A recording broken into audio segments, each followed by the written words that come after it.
भगवान का मथुरा को प्रस्थान, गोपियों की विरह कथा और अक्रूर जी का मोह। श्री पराशर जी बोले, हे मैत्रेय, यदुवंशी अक्रूर जी ने इस प्रकार चिंतन करते श्री गोविंद के पास पहुंचकर उनके चरणों में सिर झुकाते हुए, मैं अक्रूर हूं, ऐसा कहकर प्रणाम किया। भगवान ने भी अपने ध्वजा वज्र पद्मांकित कर कमलों से उन्हें स्पर्श कर और प्रीति पूर्वक अपनी ओर खींचकर गाढ़ आलिंगन किया। तदनंतर अक्रूर जी के यथायोग्य प्रमाणादि कर चुकने पर श्री बलराम जी और श्री कृष्णचंद्र अति आनंदित हो उन्हें साथ लेकर अपने घर आए। फिर उनके द्वारा सत्कृत होकर यथायोग्य भोजनादि कर चुकने पर अक्रूर ने उनसे वो संपूर्ण वृत्तांत कहना आरंभ किया, जैसे कि दुरात्मा दानव कंस ने आनक दुदुम्भी वसुदेव और देवी देवकी को डांटा था, तथा जिस प्रकार वो दुरात्मा अपने पिता उग्रसेन से दुर्व्यवहार कर रहा था और जिसलिए उसने उन्हें अक्रूर जी को वृंदावन भेजा है। भगवान देवकी नंदन ने ये संपूर्ण वृत्तांत विस्तार पूर्वक सुनकर कहा, हे दानपते, ये सब बातें मुझे मालूम हो गईं। हे महाभाग, इस विषय में मुझे जो उपयुक्त जान पड़ेगा वही करूंगा। अब तुम कंस को मेरे द्वारा मरा हुआ ही समझो, इसमें किसी और तरह का विचार न करो। भैया बलराम और मैं दोनों ही कल तुम्हारे साथ मथुरा चलेंगे। हमारे साथ ही दूसरे बड़े बूढ़े गोप भी बहुत सा उपहार लेकर जाएंगे। हे वीर, आप ये रात्रि सुखपूर्वक बिताइए, किसी प्रकार की चिंता न कीजिए। 3 रात्रि के भीतर मैं कंस को उनके अनुचरों सहित अवश्य मार डालूंगा। श्री पराशर जी बोले, तदनंतर अक्रूर जी, श्री कृष्णचंद्र और बलराम जी संपूर्ण गोपों को कंस की आज्ञा सुना नंद गोप के घर सो गए। दूसरे दिन निर्मल प्रभात काल होते ही महातेजस्वी राम और कृष्ण को अक्रूर के साथ मथुरा चलने की तैयारी करते देख, जिनकी भुजाओं के कंकण ढीले हो गए हैं, वे गोपियां नेत्रों में आंसू भरकर तथा दुखार्त होकर दीर्घ निश्वास छोड़ती हुई परस्पर कहने लगी, अब मथुरापुरी जाकर श्री कृष्णचंद्र फिर गोकुल में क्यों आने लगे? क्योंकि वहां तो ये अपने कानों से नगर नारियों के मधुर आलाप रूप मधु का ही पान करेंगी। नगर की विदग्ध वनिताओं के विलास युक्त वचनों के रसपान में आसक्त होकर फिर इनका चित्त गमारी गोपियों की ओर क्यों जाने लगा? आज निर्दयी दुरात्मा विधाता ने समस्त व्रज के सारभूत सर्वस्वरूप रूप श्री हरि को हरकर हम गोप नारियों पर घोर आघात किया है। नगर की नारियों में भावपूर्ण मुस्कानमयी बोली, विलास ललित गति और कटाक्ष पूर्ण चितवन के स्वभाव से ही अधिकता होती है। उनके विलास बंधनों से बंधकर ये ग्राम्य हरि फिर किस युक्ति से हमारे पास आवेगा? देखो देखो, क्रूर एवं निर्दयी अक्रूर के बहकाने में आकर ये कृष्णचंद्र रथ पर चढ़े हुए मथुरा जा रहे हैं। ये निशंस अक्रूर क्या अनुरागी जनों के हृदय का भाव तनिक भी नहीं जानता, जो ये इस प्रकार हमारे नयनानंद वर्धन नंद नंदन को अन्यत्र लिए जा रहा है? देखो, ये अत्यंत निष्ठुर गोविंद राम के साथ रथ पर चढ़कर जा रहे हैं। अरे, इन्हें रोकने में शीघ्रता करो। इस पर गुरुजनों के सामने ऐसा करने में असमर्थता प्रकट करने वाली किसी गोपी को लक्ष्य करके उसने फिर कहा, अरे तू क्या कह रही है कि अपने गुरुजनों के सामने हम ऐसा नहीं कर सकती?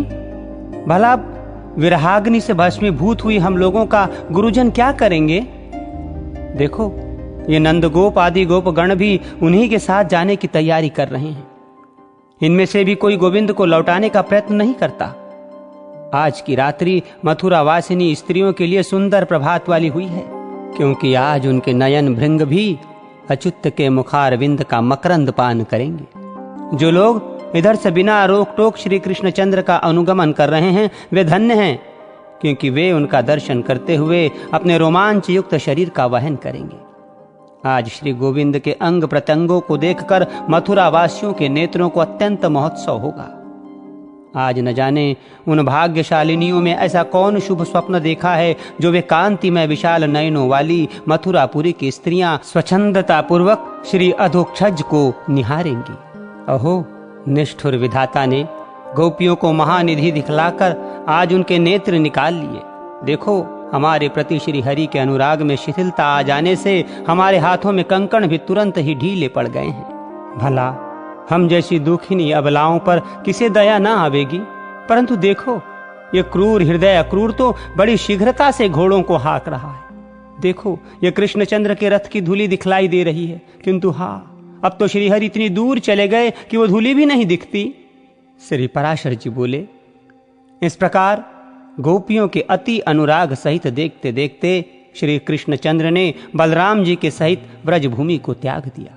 तब वे राम, कृष्ण और अक्रूर शीघ्रगामी घोड़ों वाले रथ से चलते चलते मध्याह्न के समय यमुना तट पर आ गए।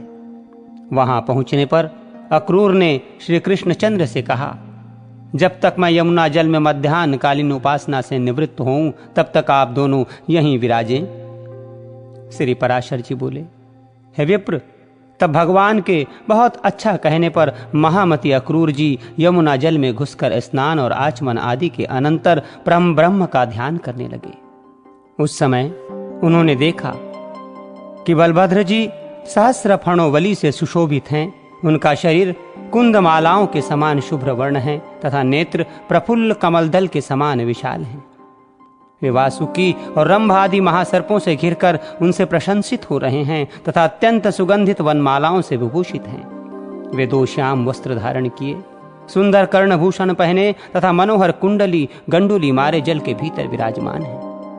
उनकी गोद में उन्होंने आनंदमय कमल भूषण श्री कृष्णचंद्र को देखा, जो मेघ के समान श्याम वर्ण, कुछ लाल लाल विशाल नयनों वाले, चतुर्भुज, मनोहर अंगोपांगों वाले तथा शंख चक्रादि आयुधों से सुशोभित हैं, जो पीतांबर पहने हुए हैं और विचित्र वनमाला से विभूषित हैं तथा उनके कारण इंद्रधनुष और विद्युन्न माला मंडित सजल मेघ के समान जान पड़ते हैं तथा जिनके वक्षः स्थल में श्रीवत्स चिन्ह और कानों में दैवीप्यमान मकराकृत कुंडल विराजमान है। अक्रूर जी ने यह भी देखा कि सनकादि मुनिजन और निष्पाप सिद्ध तथा योगी जन उस जल में ही स्थित होकर नासिकाग्र दृष्टि से उस श्री कृष्णचंद्र का ही चिंतन कर रहे हैं। इस प्रकार वहां राम और कृष्ण को पहचान कर अक्रूर जी बड़े ही विस्मित हुए और सोचने लगे कि ये यहाँ इतनी शीघ्रता से रथ से कैसे आ गए। जब उन्होंने कुछ कहना चाहा तो भगवान ने उनकी वाणी रोक दी। तब वे जल से निकलकर रथ के पास आए और देखा कि वहां भी राम और कृष्ण दोनों ही मनुष्य शरीर से पूर्ववत रथ पर बैठे हुए। तदनंतर उन्होंने जल में घुसकर उन्हें फिर गंधर्व, सिद्ध, मुनि और नागादिकों से स्तुति किए जाते हुए देखा। तब तो दानपति अक्रूर जी वास्तविक रहस्य जानकर उन सर्व विज्ञान में अच्युत भगवान की स्तुति करने लगे। अक्रूर जी बोले, जो सन्मात्र स्वरूप, अचिंत्य महिम, सर्वव्यापक तथा कार्य रूप से अनेक और कारण रूप से एक रूप हैं, उन परमात्मा को नमस्कार है, नमस्कार है। हे अचिंतनीय प्रभो, आप सर्वरूप एवं हवि स्वरूप परमेश्वर को नमस्कार है। आप बुद्धि से अतीत और प्रकृति से परे हैं, आपको बारंबार नमस्कार है। आप भूत स्वरूप, इंद्रिय स्वरूप और प्रधान स्वरूप हैं तथा आप ही जीवात्मा और परमात्मा हैं। इस प्रकार आप अकेले ही 5 प्रकार से स्थित हैं। हे सर्व, हे सर्वात्मन, हे शराशरमयी ईश्वर, आप प्रसन्न होइए। एक आप ही ब्रह्म, विष्णु और शिव आदि कल्पनाओं से वर्णन किए जाते हैं। हे परमेश्वर, आपके स्वरूप, प्रयोजन और नाम आदि सभी अवर्चनीय हैं। मैं आपको नमस्कार करता हूँ। हे नाथ, जहाँ नाम और जाति आदि कल्पनाओं का सर्वथा अभाव है, आप वही नित्य अविकारी और अजन्मा पर ब्रह्म हैं, क्योंकि कल्पना के बिना किसी भी पदार्थ का ज्ञान नहीं होता। इसलिए आपका कृष्ण, अच्युत, अनंत और विष्णु आदि नामों से स्तवन किया जाता है। वास्तव में तो आपका किसी भी नाम से निर्देश नहीं किया जा सकता। हे अज, जिन देवता आदि कल्पनामय पदार्थों से अनंत विश्व की उत्पत्ति हुई है, वे समस्त पदार्थ आप ही हैं तथा आप ही विकारहीन आत्म वस्तु हैं, अतः आप विश्वरूप हैं। हे प्रभो, इन संपूर्ण पदार्थों में आपसे भिन्न और कुछ भी नहीं है। आप ही ब्रह्मा, महादेव, अर्यमा, विधाता, धाता, इंद्र, वायु, अग्नि, वरुण, कुबेर और यम हैं। इस प्रकार एक आप ही भिन्न भिन्न कार्य वाले अपनी शक्तियों के भेद से इस संपूर्ण जगत की रक्षा कर रहे हैं। हे विश्वेश, सूर्य की किरण रूप होकर आप ही वृष्टि द्वारा विश्व की रचना करते हैं, अतः ये गुणमय प्रपंच आप ही का रूप है। सतपद ओम तत्सत, इस रूप से जिसका वाचक है वो ओम अक्षर आपका परम स्वरूप है आपके उस ज्ञानात्मा सदसत्व स्वरूप को नमस्कार है। हे प्रभो वासुदेव, संकर्षण, प्रद्युम्न और अनिरुद्ध स्वरूप आपको बारंबार नमस्कार है। भगवान का मथुरा प्रवेश, रजक वध तथा माली पर कृपा। श्री पराशर जी बोले, यदुकुलोत्पन्न अक्रूर जी ने श्री विष्णु भगवान का जल के भीतर इस प्रकार स्तवन कर उन सर्वेश्वर का मनः कल्पित धूप, दीप और पुष्पादि से पूजन किया। उन्होंने अपने मन को अन्य विषयों से हटाकर उन्हीं में लगा दिया और चिरकाल तक उन ब्रह्मभूत में ही समाहित भाव से स्थित रहकर फिर समाधि से विरत हो गए।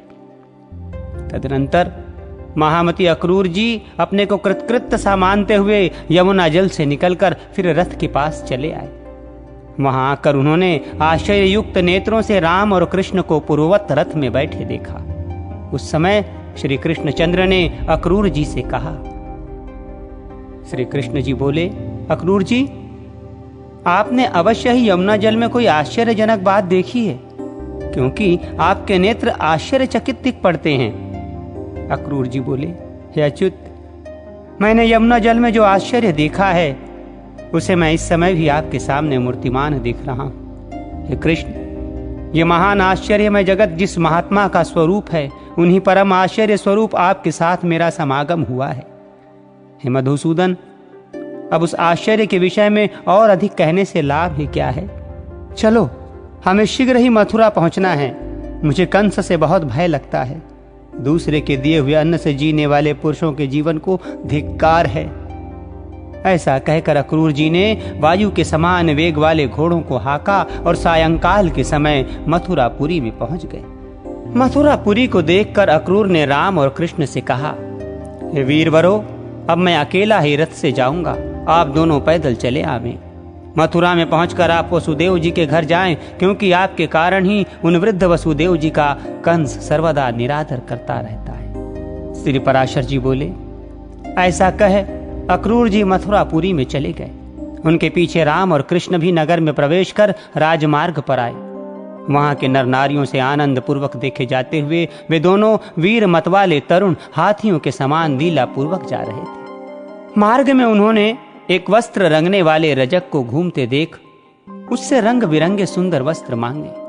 वो रजक कंस का था और राजा के मुहलगा होने के कारण बड़ा घमंडी हो गया था।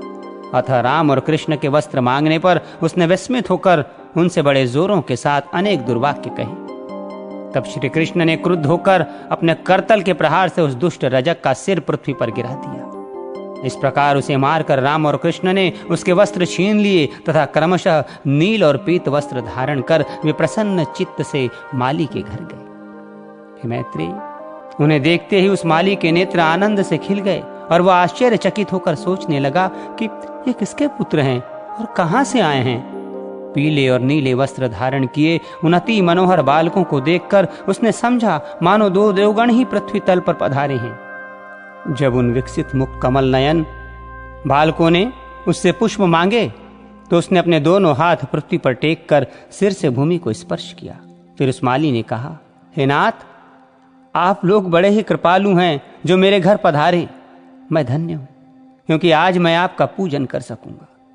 तदनंतर उसने, देखिए, ये बहुत सुंदर हैं, ये बहुत सुंदर हैं, इस प्रकार प्रसन्न मुख से लुभा लुभा कर उन्हें इच्छा अनुसार पुष्प दिए। उसने इन दोनों पुष्प श्रेष्ठों को पुनः पुनः प्रणाम कर अति निर्मल और सुगंधित मनोहर पुष्प दिए। तब कृष्णचंद्र ने भी प्रसन्न होकर उस माली को ये वर दिया, हे भद्रे, मेरे आश्रित रहने वाली लक्ष्मी तुझे कभी ना छोड़ेगी। हे सौम्य, तेरे बल और धन का ह्रास कभी ना होगा और जब तक दिन सूर्य की सत्ता रहेगी तब तक तेरी संतान का उच्छेद न होगा। तू भी यावत जीवन नाना प्रकार के भोग भोगता हुआ अंत में मेरी कृपा से मेरा स्मरण करने के कारण दिव्य लोक को प्राप्त होगा। हे भद्र, तेरा मन सर्वदा धर्म परायण रहेगा तथा तेरे वंश में जन्म लेने वालों की आयु दीर्घ होगी। हे महाभाग, जब तक सूर्य रहेगा तब तक तेरे वंश में उत्पन्न हुआ कोई भी व्यक्ति उपसर्ग, आकस्मिक रोग आदि दोषों को प्राप्त न होगा। श्री पराशर जी बोले, हे मुनिश्रेष्ठ, ऐसा कहकर श्री कृष्णचंद्र बलभद्र जी के सहित मालाकार से पूजित हो उसके घर से चल दिए।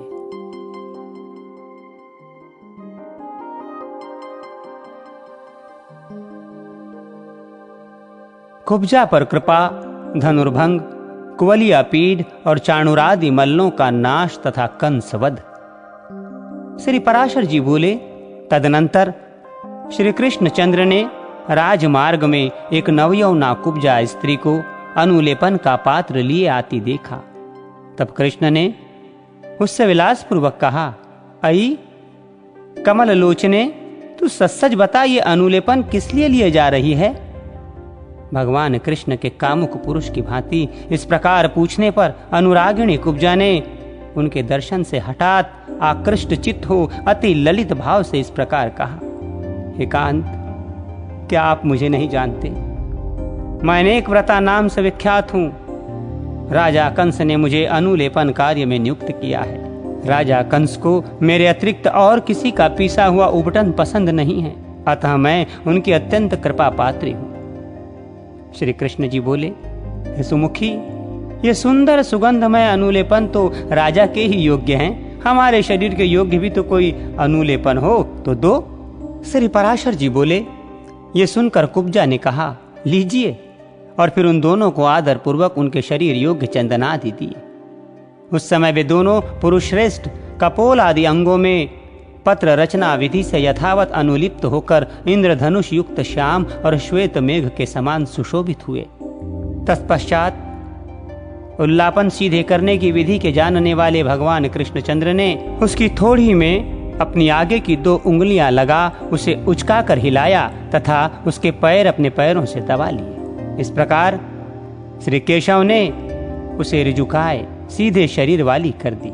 तब सीधी हो जाने पर वो संपूर्ण स्त्रियों में सुंदरी हो गई। तब वो श्री गोविंद का पल्ला पकड़कर अंतर्गर्भित प्रेम भार से अलसाई हुई विलास ललित वाणी में बोली, आप मेरे घर चलिए। उसके ऐसा कहने पर श्री कृष्णचंद्र ने उस कुब्जा से, जो पहले अनेकों अंगों से टेढ़ी थी परंतु अब सुंदरी हो गई थी, बलराम जी के मुख की ओर देखकर हंसते हुए कहा, हाँ, तुम्हारे घर भी आऊंगा। ऐसा कहकर श्री हरि ने उसे मुस्कुराते हुए विदा किया और बलभद्र जी के मुख की ओर देखते हुए जोर जोर से हंसने लगे।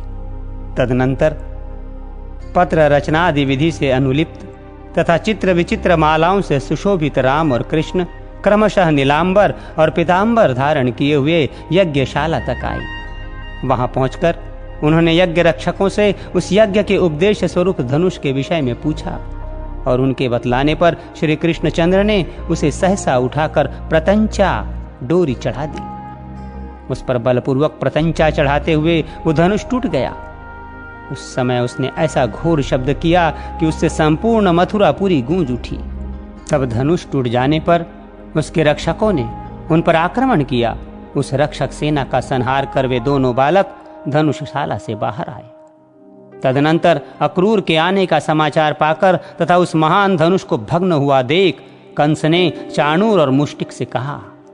कंस बोला, ये दोनों गोपाल बालक आ गए हैं, वे मेरा प्राण हरण करने वाले हैं, अतः तुम दोनों मल्ल युद्ध से उन्हें मेरे सामने मार डालो। यदि तुम लोग मल्ल युद्ध में उन दोनों का विनाश करके मुझे संतुष्ट करोगे तो मैं तुम्हारी समस्त इच्छाएं पूर्ण कर दूंगा। मेरे इस कथन को तुम मिथ्या न समझना। तुम न्याय से अथवा अन्याय से मेरे इस महाबलवान अपकारियों को अवश्य मार डालो। उनके मारे जाने पर यह सारा राज्य हमारा और तुम दोनों का सामान्य होगा। मल्लों को इस प्रकार आज्ञा दे कंस ने अपने महावत को बुलाया और उसे आज्ञा दी कि तू कुबलया पीढ़ हाथी को मल्लों की रंगभूमि के द्वार पर खड़ा रख और जब वे गोप कुमार युद्ध के लिए यहाँ आवे तो उन्हें इससे नष्ट करा दे। इस प्रकार उसे आज्ञा देकर और समस्त सिंहासनों को यथावत रखे देखकर जिसकी मृत्यु पास आ गई है वो कंस सूर्योदय की प्रतीक्षा करने लगा। प्रातः काल होने पर समस्त मंचों पर नागरिक लोग और राजमंचों पर अपने अनुचरों के सहित राजा लोग बैठे। तदनंतर रंगभूमि के मध्य भाग के समीप कंस ने युद्ध परीक्षकों को बैठाया और फिर स्वयं आप ही एक ऊंचे सिंहासन पर बैठा।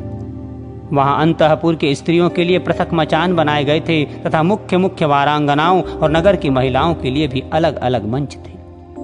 कुछ अन्य मंचों पर नंदगोप आदि गोपगण बिठाए गए थे और उन मंचों के पास ही अक्रूर और वसुदेव जी बैठे थे।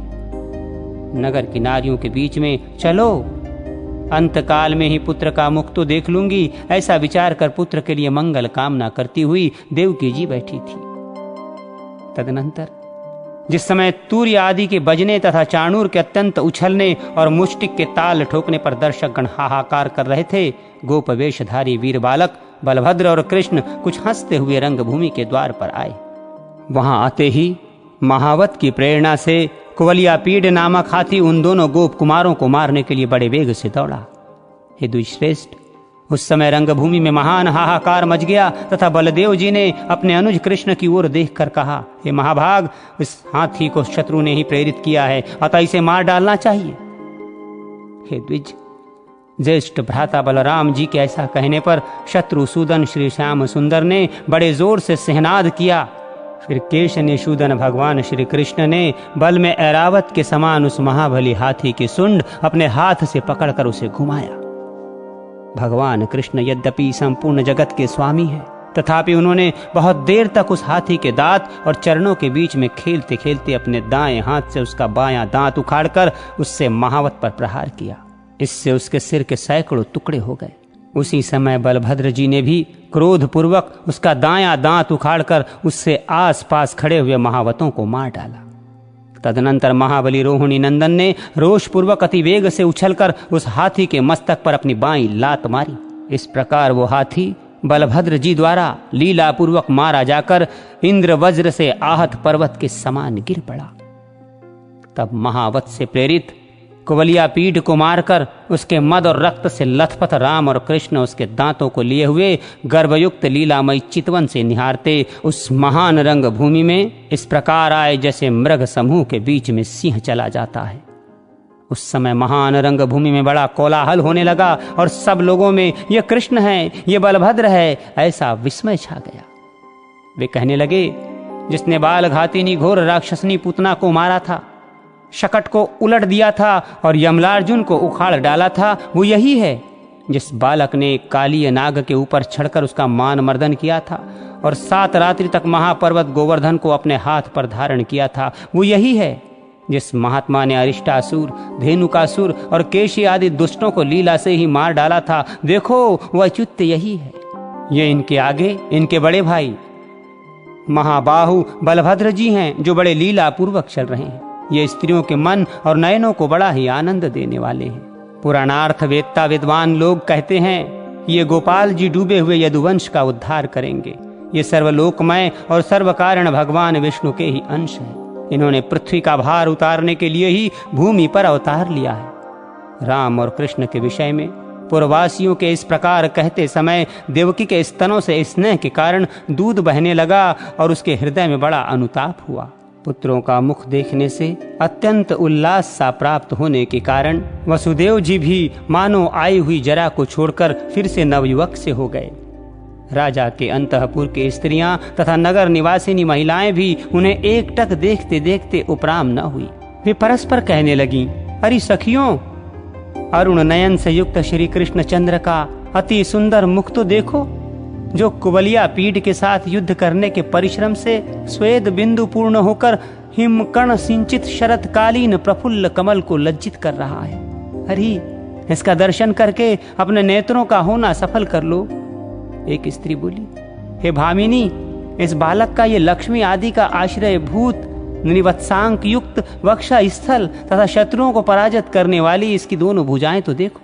अरे दूसरी बोली, क्या तुम नीलांबर धारण किए इन दुग्ध चंद्र अथवा कमलनाल के समान शुभ्र वर्ण बलदेव जी को आते हुए नहीं देख सकती हो? तीसरी बोली, अरे सखियों, अखाड़े में चक्कर देकर घूमने वाले चाणूर और मुष्टिक के साथ क्रीड़ा करते हुए बलभद्र तथा कृष्ण का हंसना देख लो। चौथी बोली, हाय सखियों, देखो तो चाणूर से लड़ने के लिए ये हरि आगे बढ़ रहे हैं। क्या इन्हें छुड़ाने वाले कोई भी बड़े बूढ़े यहाँ नहीं हैं? कहाँ तो यौवन में प्रवेश करने वाले सुकुमार शरीर श्याम और कहाँ वज्र के समान कठोर शरीर वाला ये महान असुर। ये दोनों नवयुवक तो बड़े ही सुकुमार शरीर वाले हैं, किंतु इनके प्रतिपक्षी ये चाणूर आदि दैत्य मल्ल अत्यंत दारुण हैं। मल्ल युद्ध के परीक्षक गणों का ये बहुत बड़ा अन्याय है, जो वे मध्यस्थ होकर भी इन बालक और बलवान मल्लों के युद्ध की उपेक्षा कर रहे हैं। श्री पराशर जी बोले, नगर की स्त्रियों के इस प्रकार वार्तालाप करते समय भगवान कृष्णचंद्र अपनी कमर कसकर उन समस्त दर्शकों के बीच में पृथ्वी को कंपायमान करते हुए रंगभूमि में कूद पड़े। श्री बलभद्र जी भी अपने भुजदंडों को ठोकते हुए अति मनोहर भाव से उछलने लगे। उस समय उनके पद पद पर पृथ्वी नहीं फटी, यही बड़ा आश्चर्य है। तदनंतर अमित विक्रम कृष्णचंद्र चाणूर के साथ और द्वंद्व युद्ध कुशल राक्षस मुष्टिक बलभद्र के साथ युद्ध करने लगे। कृष्णचंद्र चाणूर के साथ परस्पर भिड़कर, नीचे गिराकर, उछालकर, घूसे और वज्र के समान कोहनी मारकर, पैरों से ठोकर मारकर तथा एक दूसरे के अंगों को रगड़कर लड़ने लगे। उस समय उनमें महान युद्ध होने लगा। इस प्रकार उस समाजोत्सव के समीप केवल बल और प्राण शक्ति से ही संपन्न होने वाला उनका अति भयंकर और दारुण शस्त्रहीन युद्ध हुआ। चाणूर जैसे जैसे भगवान से भिड़ता गया, वैसे ही वैसे उसकी प्राण शक्ति थोड़ी थोड़ी करके अत्यंत क्षीण होती गई। जन्मजय भगवान कृष्ण भी श्रम और कोप के कारण अपने पुष्मय शिरोभूषण में लगे हुए केशर को हिलाने वाले उस चाणूर से लीलापूर्वक लड़ने लगे। उस समय चाणूर के बल का क्षय और कृष्णचंद्र के बल का उदय होते देख कंस ने खींचकर तूर्य आदि बाजे बंद करा दिए। रंगभूमि में मृदंग और तूर्य आदि के बंद हो जाने पर आकाश में अनेक दिव्य तूर्य एक साथ बजने लगे और देवगण अत्यंत हर्षित होकर अलक्षित भाव से कहने लगे, हे गोविंद आपकी जय हो, हे केशव आप शीघ्र ही चाणूर दानव को मार डालिए। भगवान मधुसूदन बहुत देर तक चाणूर के साथ खेल करते रहे, फिर उसका वध करने के लिए उद्यत होकर उसे उठाकर घुमाया। शत्रु विजयी कृष्णचंद्र ने उस दैत्य मल को सैकड़ों बार घुमाकर आकाश में निर्जीव हो जाने पर पृथ्वी पर पटक दिया। भगवान के द्वारा पृथ्वी पर गिराए जाते ही चाणूर के शरीर के सैकड़ों टुकड़े हो गए और उस समय उसके रक्त स्त्राव से पृथ्वी को अत्यंत कीचड़मय कर दिया। इधर जिस प्रकार भगवान कृष्ण चाणूर से लड़ रहे थे, उसी प्रकार महाबली बलभद्र भी उस समय दैत्य मल्ल मुष्टिक से भिड़े हुए थे। बलराम जी ने उसके मस्तक पर घूंसों से तथा वक्ष स्थल में जानू से प्रहार किया। उस गतायु दैत्य को पृथ्वी पर पटककर रौंद डाला। तदनंतर श्री कृष्णचंद्र ने महाबली मल्लराज तोशल को बाएं हाथ से घूंसा मारकर पृथ्वी पर गिरा दिया। मल्ल श्रेष्ठ चाणूर और मुष्टिक के मारे जाने पर तथा मल्लराज तोशल के नष्ट होने पर समस्त मल्लगण भाग गए। तब कृष्ण और संकर्षण अपने समवयस्क गोपों को बलपूर्वक खींचकर आलिंगन करते हुए हर्ष से रंगभूमि में उछलने लगे। तदनंतर कंस ने क्रोध से नेत्र लाल करके वहां एकत्रित हुए पुरुषों से कहा, अरे इस समाज से इन ग्वाल वालों को बलपूर्वक निकाल दो। पापी नंद को लोहे की श्रृंखला में बांधकर पकड़ लो तथा वृद्ध पुरुषों के अयोग्य दंड देकर वसुदेव को भी मार डालो। मेरे सामने कृष्ण के साथ ये जितने गोप बालक उछल रहे हैं, उन सबको भी मार डालो तथा इनकी गौवें और जो कुछ अन्य धन हो सब छीन लो। जिस समय कंस इस प्रकार आज्ञा दे रहा था, उसी समय श्री मधुसूदन हंसते हंसते उछलकर मंच पर चढ़ गए और शीघ्रता से उसे पकड़ लिया। भगवान कृष्ण ने उसके केशों को खींचकर उसे पृथ्वी पर पटक दिया तथा उसके ऊपर आप भी कूद पड़े। इस समय उसका मुकुट सिर से खिसककर अलग जा पड़ा। संपूर्ण जगत के आधार भगवान कृष्ण के ऊपर गिरते ही उग्रसेनात्मज राजा कंस ने अपने प्राण छोड़ दिए। तब महाबली कृष्णचंद्र ने मृतक कंस के केश पकड़कर उसके देह को रंगभूमि में घसीटा। कंस का देह बहुत भारी था, इसलिए उसे घसीटने से जल के महान वेग से हुई दरार के समान पृथ्वी पर परिधा बन गई। श्री कृष्णचंद्र द्वारा कंस के द्वारा पकड़ लिए जाने पर उसके भाई सुमाली ने क्रोधपूर्वक आक्रमण किया। उसे बलराम जी ने लीला से ही मार डाला।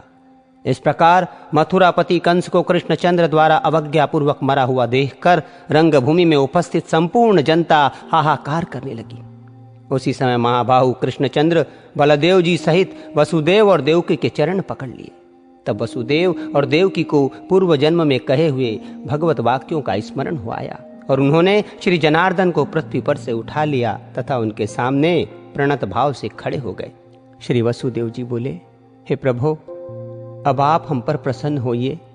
हे केशव, आपने आर्त देवगणों को जो वर दिया था वो हम दोनों को अनुग्रह करके पूर्ण कर दिया। भगवान, आपने जो मेरी आराधना से दुष्ट जनों के नाश के लिए मेरे घर में जन्म लिया, उससे हमारे कुल को पवित्र कर दिया है। आप सर्वभूतमय हैं और समस्त भूतों के भीतर स्थित हैं। हे समस्तात्मन, भूत और भविष्यत आप ही से प्रवृत्त होते हैं। हे अंचित्य, हे सर्वदेवमय, हे अच्युत, समस्त यज्ञों से आप ही का यजन किया जाता है तथा हे परमेश्वर, आप ही यज्ञ करने वालों के यष्टा और यज्ञ स्वरूप हैं। हे जनार्दन, आप तो संपूर्ण जगत के उत्पत्ति स्थान हैं। आपके प्रति पुत्र वात्सल्य के कारण जो मेरा और देवकी का चित्त भ्रांति युक्त हो रहा है, वो बड़ी ही हंसी की बात है। आप आदि और अंत से रहित हैं तथा समस्त प्राणियों की उत्पत्ति करता है। ऐसा कौन मनुष्य है जिसकी जिह्वा आपको पुत्र कहकर संबोधन करेगी? हे जगन्नाथ, जिन आप से यह संपूर्ण जगत उत्पन्न हुआ है, वही आप बिना माया शक्ति के और किस प्रकार हमसे उत्पन्न हो सकते हैं? जिसमें संपूर्ण स्थावर जंगम जगत स्थित है, वो प्रभु कुक्षी, कोख और गोद में शयन करने वाला मनुष्य कैसे हो सकता है? हे परमेश्वर, वही आप हम पर प्रसन्न होइए और अपने अंशावतार से विश्व की रक्षा कीजिए। आप मेरे पुत्र नहीं हैं। हे ईश, ब्रह्मा से लेकर वृक्षादि पर्यंत ये संपूर्ण जगत आप ही से उत्पन्न हुआ है। फिर हे पुरुषोत्तम, आप हमें क्यों मोहित कर रहे हैं? हे निर्भय, आप मेरे पुत्र हैं। इस माया से मोहित होकर मैंने कंस से अत्यंत भय माना था और उस शत्रु से भय से ही मैं आपको गोकुल ले गया था। हे ईश, आप वहीं रहकर इतने बड़े हुए हैं, इसलिए अब आप में मेरी ममता नहीं रही है। अब तक मैंने आपके ऐसे अनेक कर्म देखे हैं जो रुद्र, मरुदुण, हर्षवनी कुमार और इंद्र के लिए भी साध्य नहीं है। अब मेरा मोह दूर हो गया है। हेश, मैंने निश्चय पूर्वक जान लिया है कि आप साक्षात श्री विष्णु भगवान ही जगत के उपकार के लिए प्रकट हुए हैं।